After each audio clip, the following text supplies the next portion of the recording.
Before starting this video, I do want to give a thank you to my patrons that support the channel. And if you would like to support the channel, there are some great benefits for you in the link down below. So with that, let's get into today's video.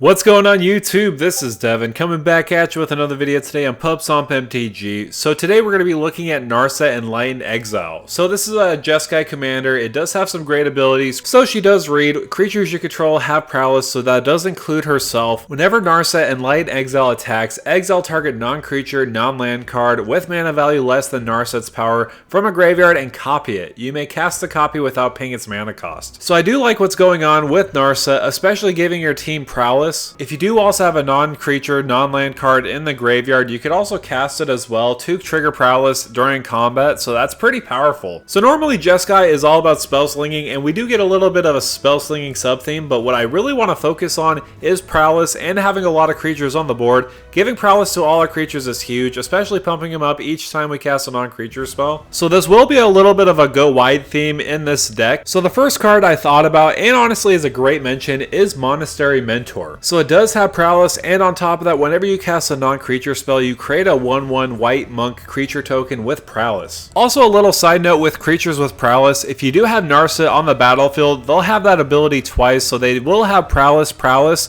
so that effect will trigger again and again. But Monastery Mentor is absolutely a great pick so that we can flood the board with tokens and go wide. Another way we could widen the board state is having Jaya Fiery Negotiator. It has that ability of +1, create a 1/1 red monk creature token with prowess, and has 3 other great abilities, but I really want to focus on that +1. We're +1ing her all the time so that we could widen the board state. Since she can protect herself, I thought I would include her in the list as well. Another one I had to mention is Balmor Battle Mage Captain. It doesn't necessarily have prowess, but it has a great ability. Whenever you cast an instant or sorcery spell, creatures you control get +1/+0 and gain trample until end of turn. So it pumps up our board full of tokens, and on top of that gives them trample so that we can trample over our enemies to deal some extra damage to our opponents instead. I just see this card being a great addition in the deck for sure, no question about it. I did also want to bring your attention to Leonin Lightscribe. It does have Magecraft. Whenever you cast or copy an instant or sorcery spell, creatures you control get +1/+1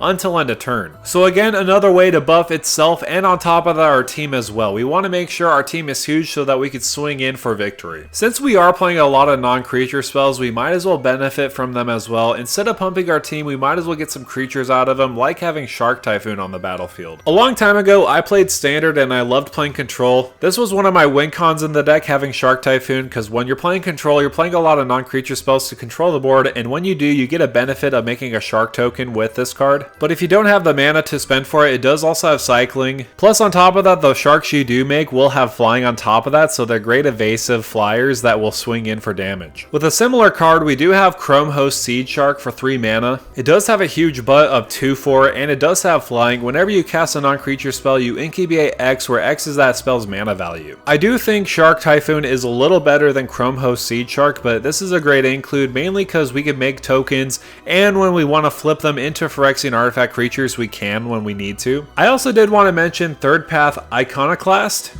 Whenever you cast a non-creature spell, create a 1/1 colorless soldier artifact creature token. So again, that redundancy of casting non-creature spells and making tokens.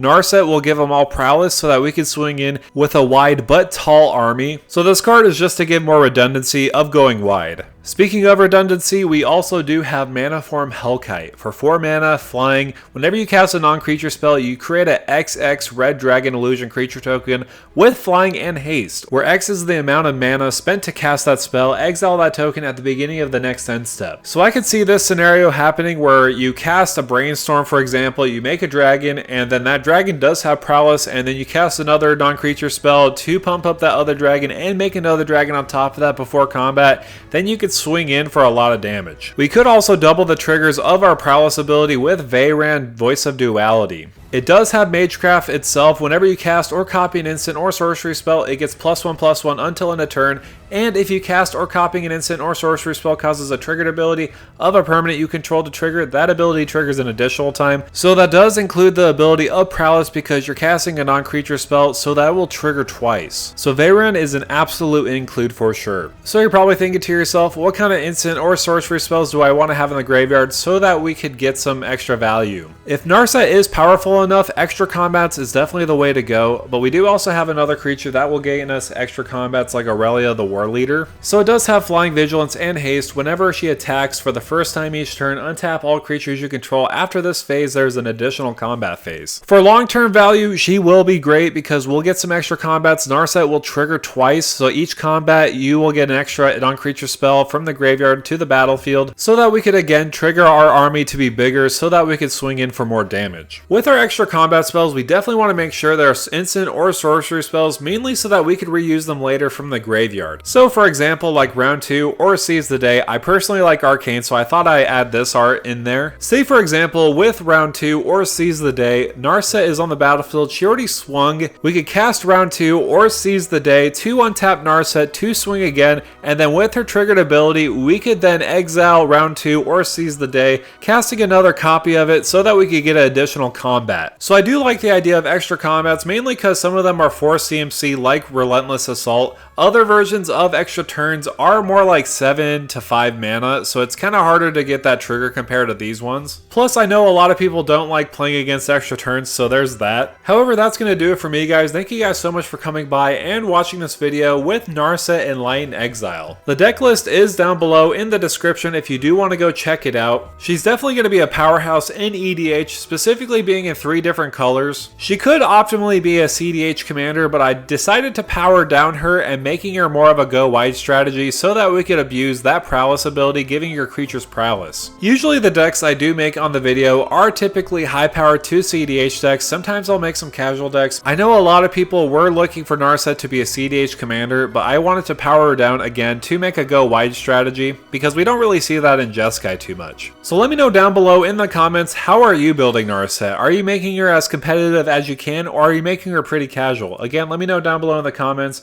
Make sure to like, share, and subscribe to the channel. And with that out of the way, thank you for stopping by.